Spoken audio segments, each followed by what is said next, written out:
The thing lying on the operating table had a name. This bothered me. I had been cutting up living things for thousands of years. None of them had a name. We called them subjects, cases, biological material, or a colder word, processing unit. But this living being with trembling eyelids, an irregularly rising and falling chest, and blood that smelled of metal, identified itself through a raspy breath. Emma, it said. The very sound of her voice was a protocol violation, because the human species was not brought here to speak. And that word, a single word, changed everything for me. I didn't understand it at the time. The first cracks are always incomprehensible. The sound of a crack is quieter than the collapse of an entire building. My name is Varys. In official records, I am referred to by a longer code sequence. That code means Biological Intervention Unit / Surgical High-Level Operator / Emotion Suppressant Implanted. Emotion, for us, it is not a luxury, but a risk. That's why we have the implant.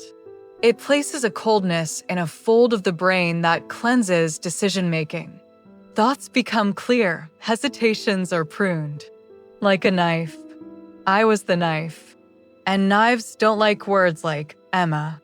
The first alarm began with a faint vibration in the ceiling of the clinical dome.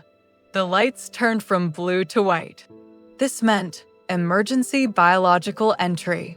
A door opens. A smell enters. A species forces itself above all rules. 2 guards walked down the steel corridor. Between them, a stretcher. On the stretcher, a human.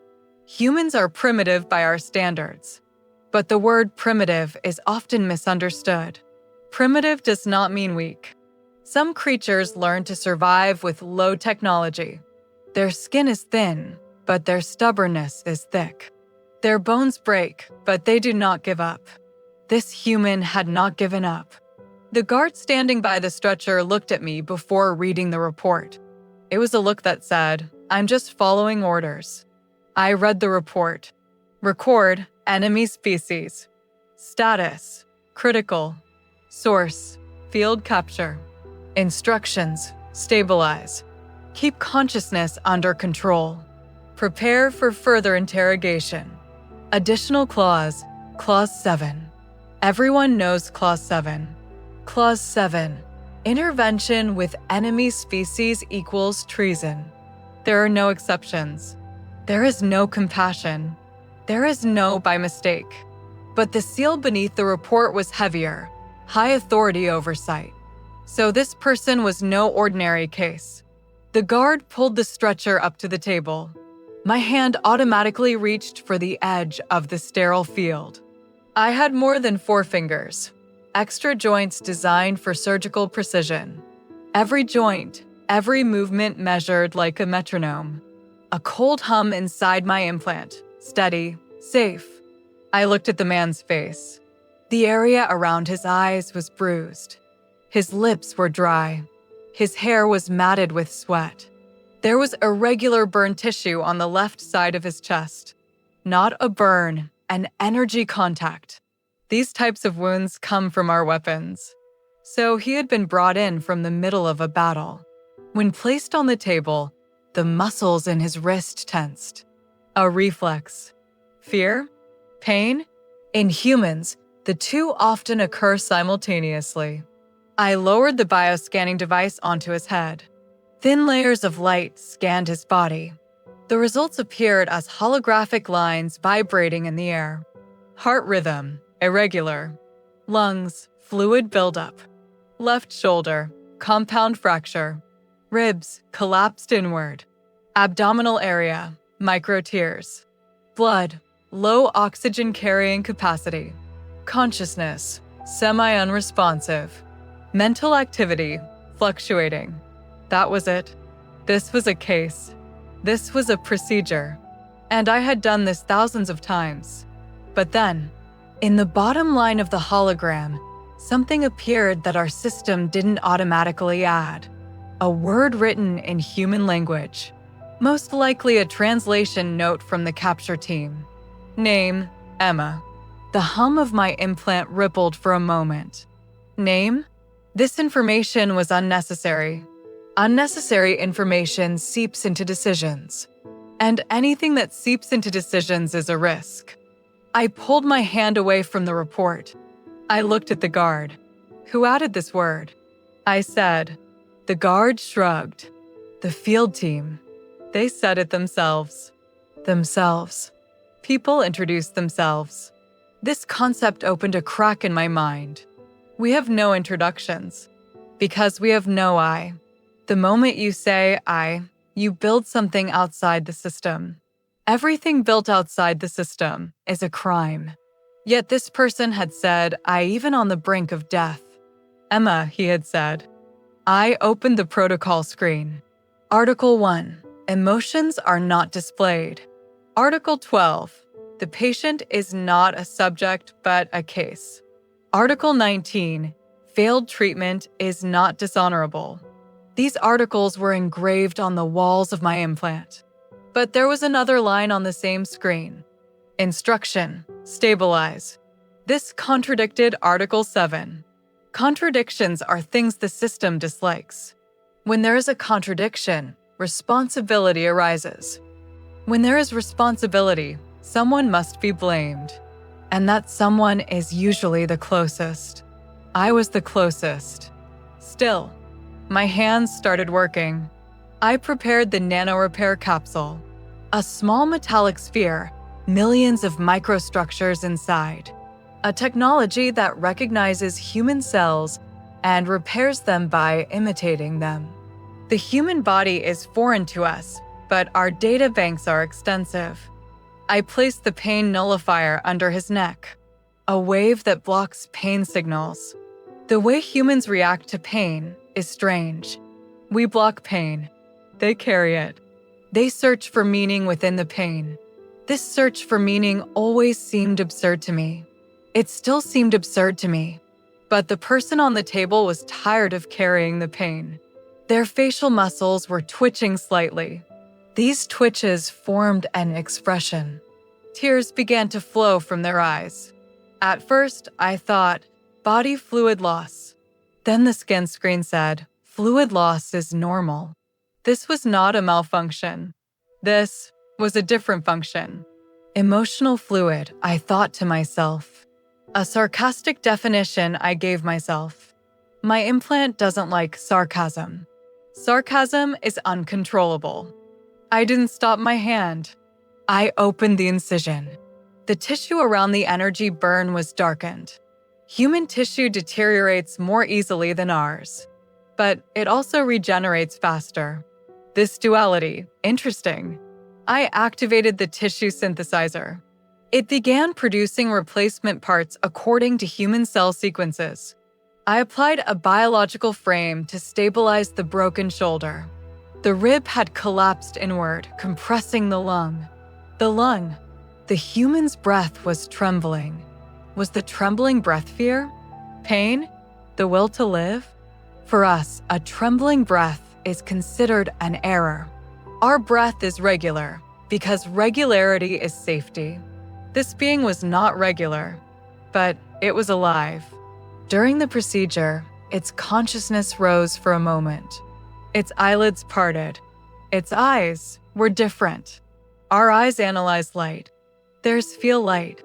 That's why there is a depth in human eyes.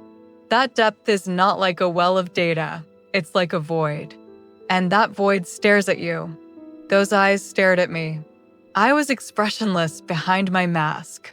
But beneath my implant, my bioluminescent traces, the fine lines beside my neck, flashed for a moment. A sign of stress. I suppressed it immediately. Human lips moved. No sound came out. Then another word. Emma, he said again, as if to remind himself. Reminding himself. What does that mean? We don't remind ourselves. The system already knows us. Trying to create something the system doesn't know is dangerous. But this human, even while bargaining with death, was saying, I am here. My implant rippled for a moment. I trembled slightly as I closed the incision. This was unusual for me. When the procedure was over, I placed him in the capsule, a transparent healing pod. Inside, there was a temperature-controlled, humidity-controlled, oxygen-balanced atmosphere. Humans breathe differently. Their gas exchange is more sensitive than ours. As the capsule closed, I reported to the guards. "Stable," I said. The guard nodded. "The interrogation unit will come." The interrogation unit. The reason people are brought here. I knew this, and I didn't care. I shouldn't have cared. But the person inside the capsule looked at me before closing their eyes. There was something in that look. Not a request. Not a plea. Not even a thank you. Just a look. Just being. And that just being dulled the edge of the knife inside me. I was the knife. But sometimes knives grow tired of cutting. Hour cycles passed. The capsule's data remained stable. Nanorepair patched the tissue. The shoulder frame held the bone. The lung was cleared. And then, consciousness returned. The eyes inside the capsule opened again. This time, there was no panic. This time, there was no looking around. It looked directly at me, as if it had been waiting for me. This was absurd. I was a doctor. It was a case. But the human mind works with expectations. Expectation is the fundamental mechanism of their kind. They create a concept called the future and then cling to that concept. I know the future as a schedule. He, however, seemed to carry the future as a hope. I opened the capsule. A faint, warm air spread into the sterile area. The smell of humans is different. Not metal. More like soil and salt. I thought to myself, this smell doesn't suit a creature that came from the battlefield. He moved his lips. "This is," he said, as if searching for the word. My translation module kicked in. "This is where," he finished. I didn't answer. Rule 1, do not show emotion. But emotion isn't just facial muscles. Emotion is sometimes the speech itself. If I don't speak, I make him a case. If I speak, I make him someone. And the word someone is dangerous. He continued anyway. "You," he said. "You didn't kill me." This sentence is the most naked truth of the human species. They consider survival a miracle. We consider survival a duty. I didn't answer. His eyes narrowed. In humans, this is a sign of focus. "Are you a doctor?" he said. Doctor. Hearing that word in their language was strange. In our language, doctor means one who intervenes. In their language, doctor means one who heals. The two are not the same thing. I was silent for a moment. Finally, I spoke in a mechanical tone. "I am Varys, biological intervention operator." He couldn't understand those words, because humans try to understand everything by humanizing it. "Varys," he said. He repeated the name. He rolled it around in his tongue, as if he wanted to taste it. I felt uncomfortable. Names are not for tasting. Names are for recording in the system. He, however, was turning the name into a bond. A bond. Bonds are severed. Bonds create risk.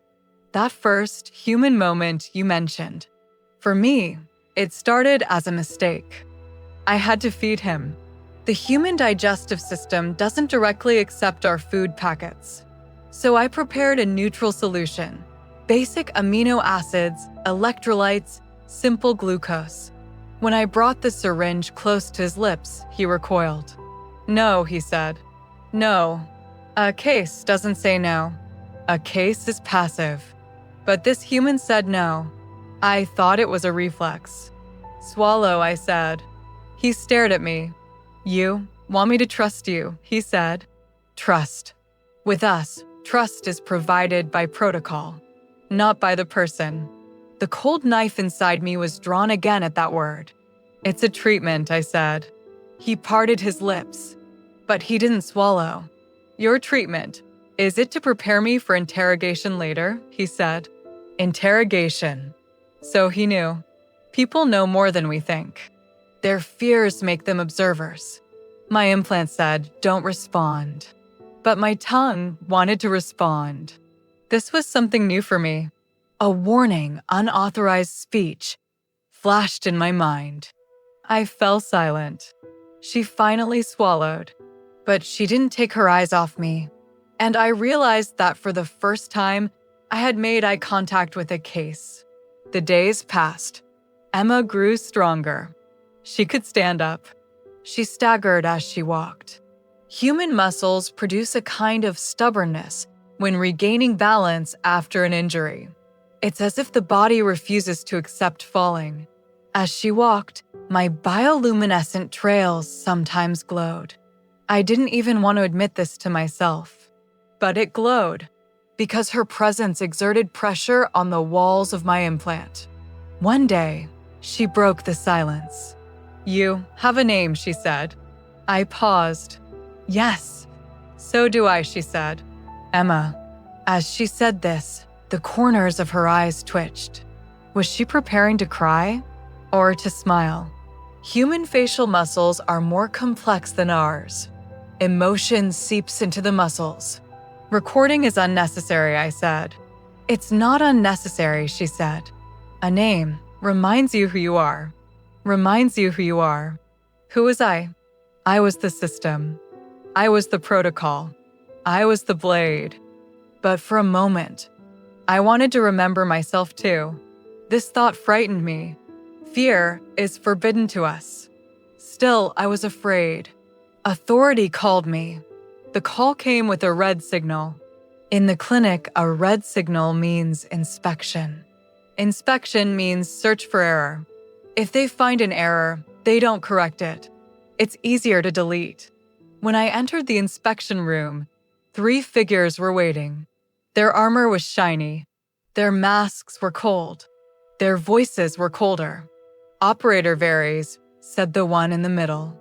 I bowed my head. Human subject, he said. Stable.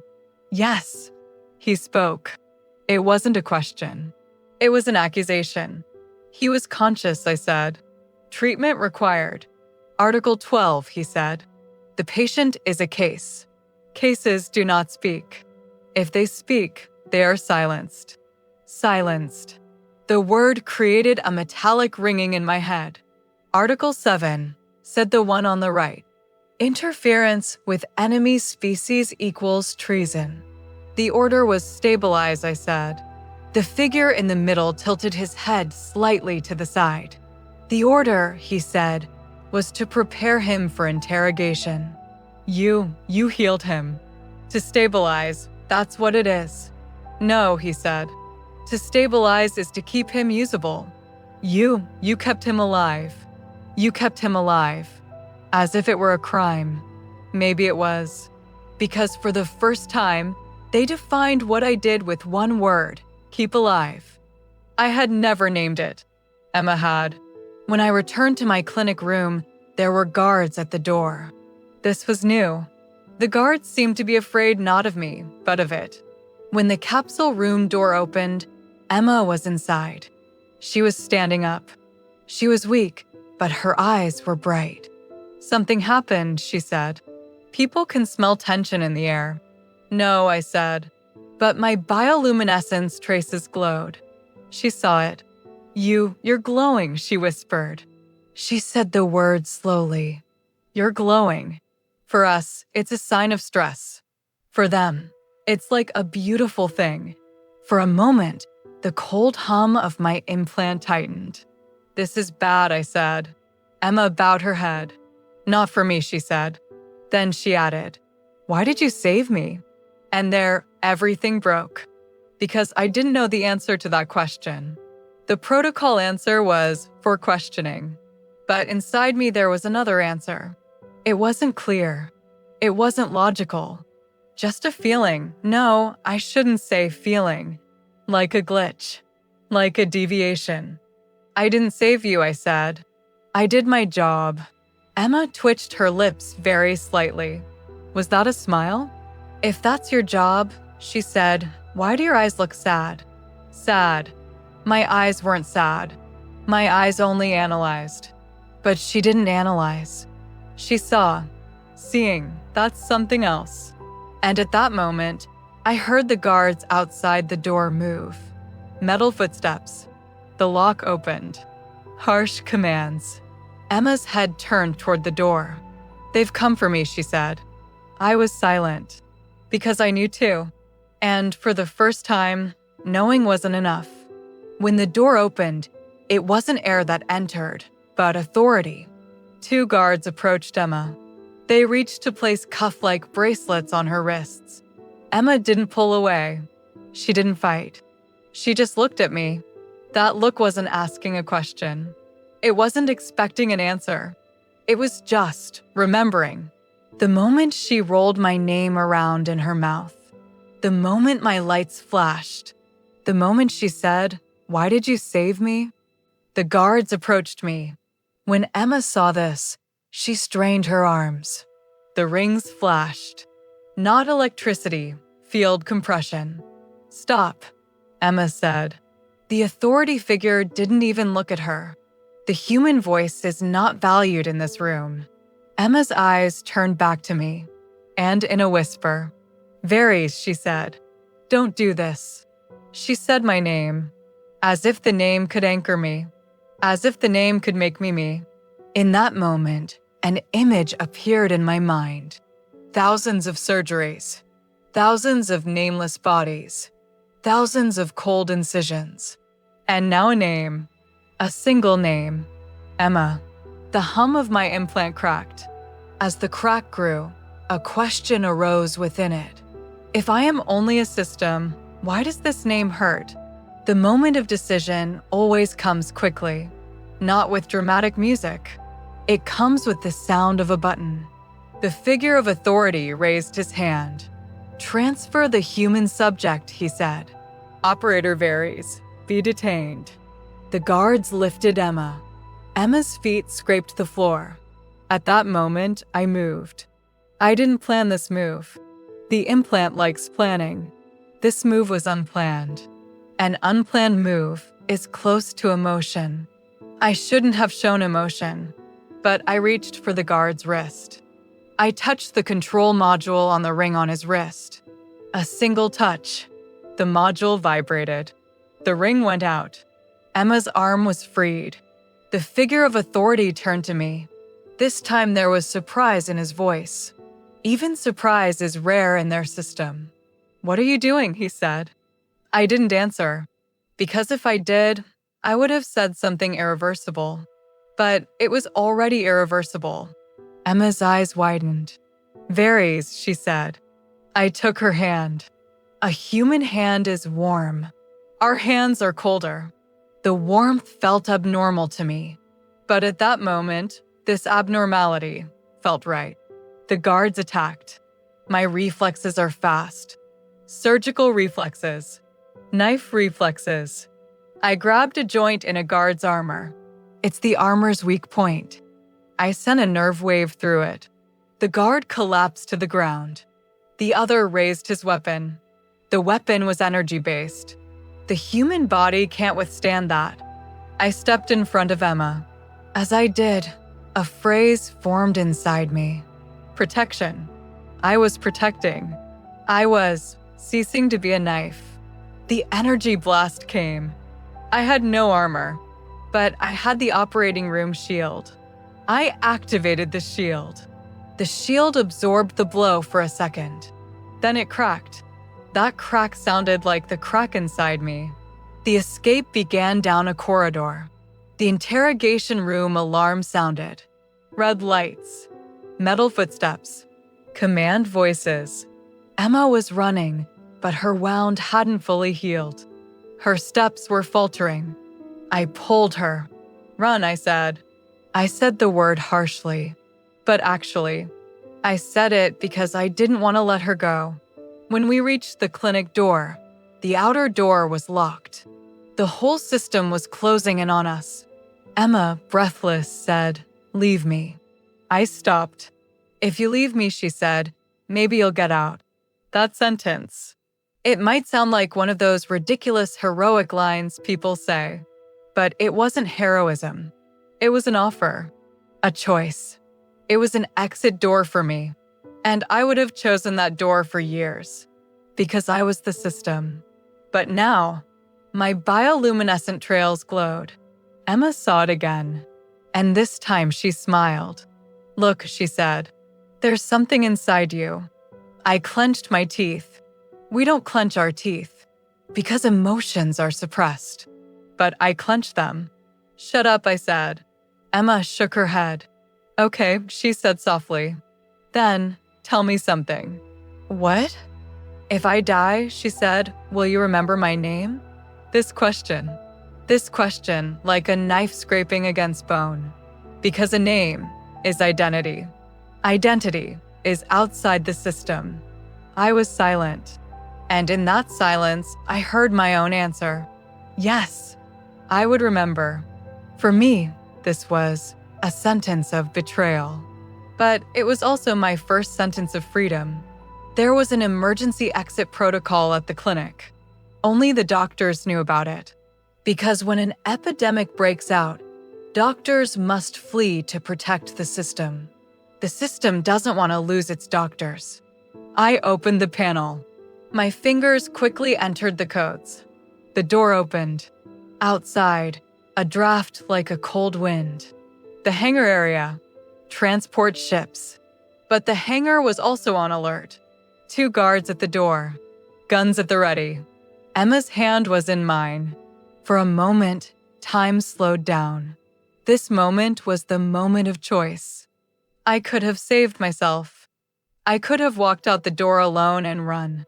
I could reset my implant and say, I experienced a deviation. The system might repair me. Maybe. But Emma would be useful material within this system. They would torture her. They would open her brain. They would tear her mind apart. And then they would erase her name. No one would ever say the word Emma again. I couldn't accept that. This refusal to accept.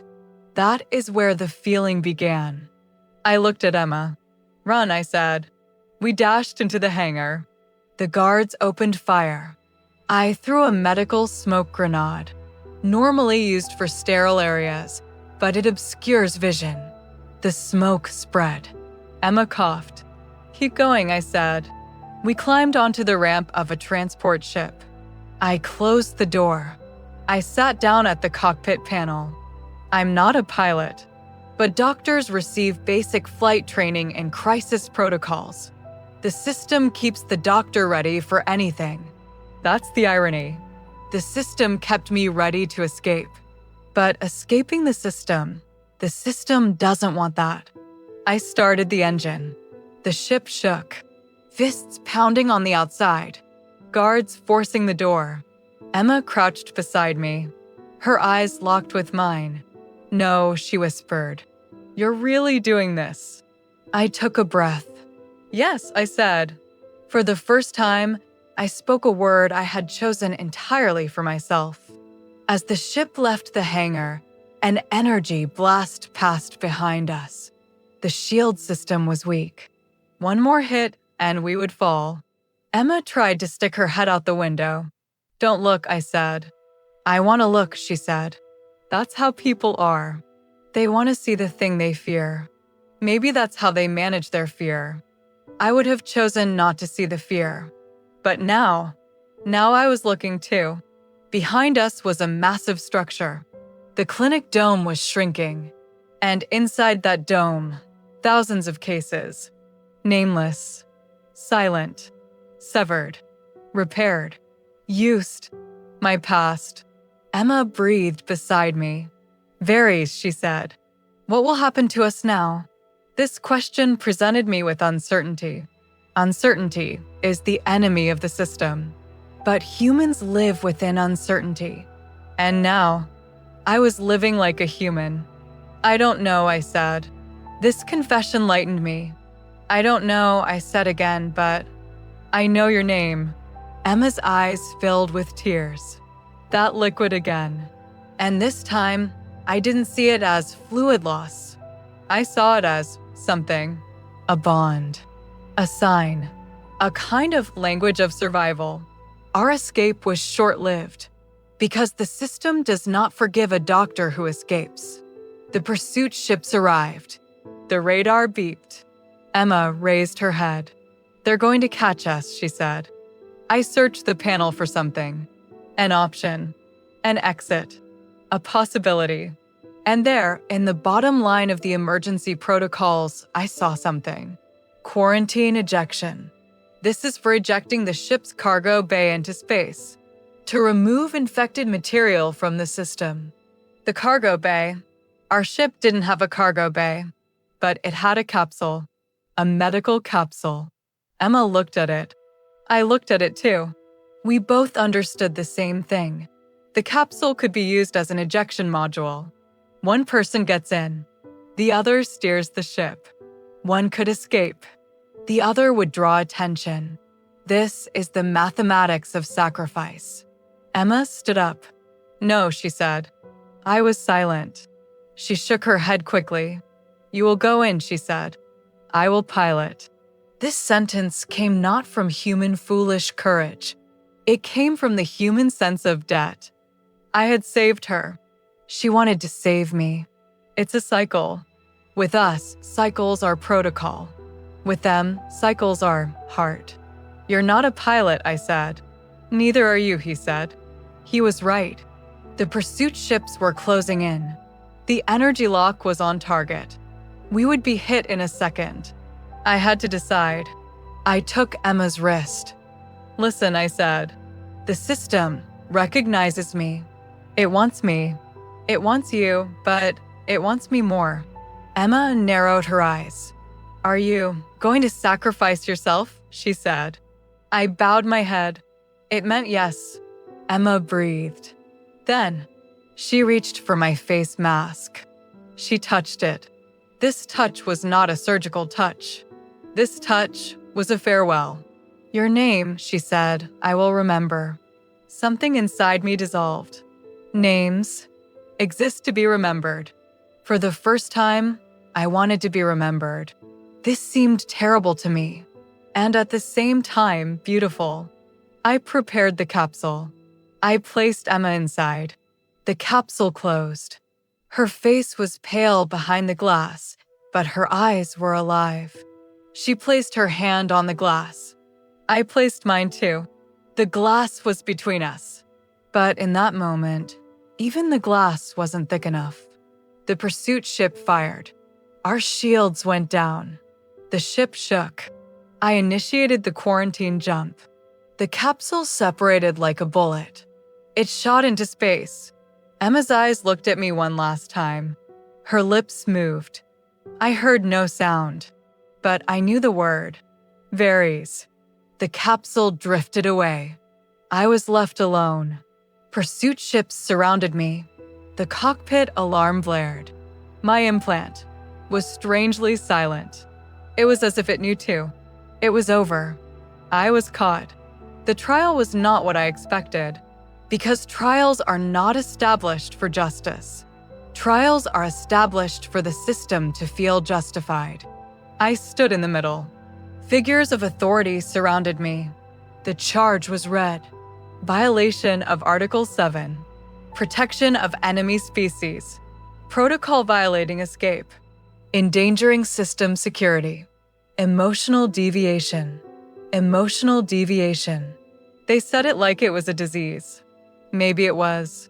But I had already accepted this disease, even if I didn't want to. The figure in the middle asked, "Why?" This question. A simple question. But I had no answer, because the word why belongs to humans. We don't have why. We have justification.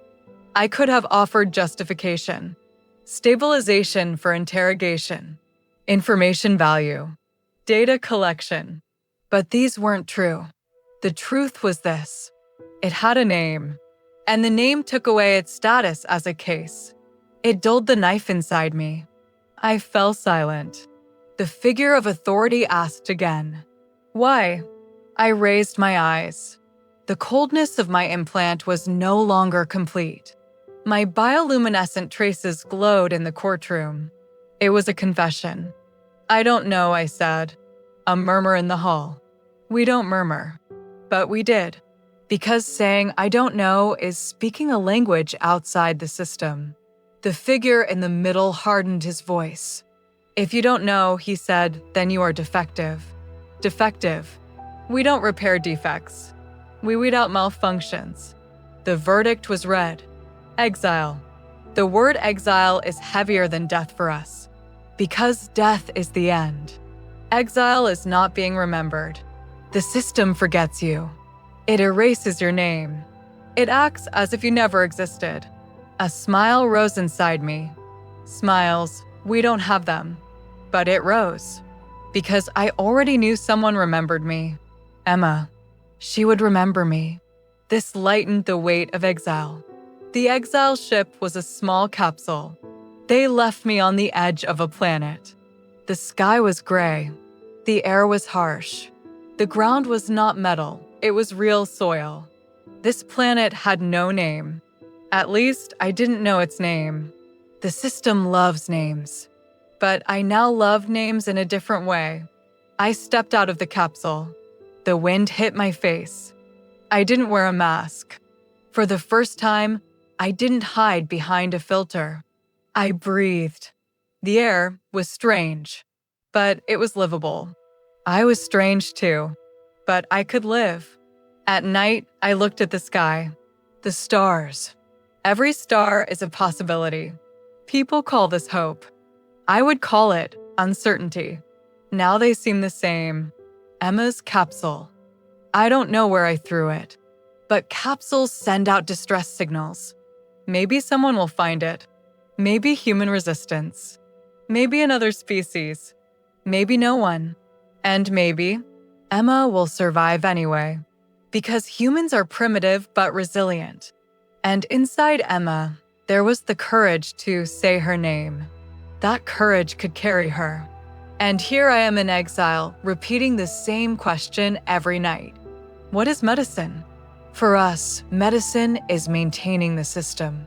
For humans, medicine is maintaining a person. One name, a story. For thousands of years, I have cut and trimmed stories. Now, for the first time, I am living inside a story. And the beginning of this story was a single word, Emma. When I see a distant streak of light in the sky, like a shooting star, something stirs within me. Perhaps it is a ship. Perhaps a pursuit. Perhaps a salvation. Perhaps just a random movement of the sky. But I now care about random things too, because a human taught me this. Sometimes a word weighs heavier than an empire. Sometimes a name is stronger than a protocol. And sometimes, when a doctor's knife grows dull, that doctor truly begins to heal for the first time. If you think the story is over, no, my implant has simply fallen silent. And silence, sometimes, is the first sound of a new life.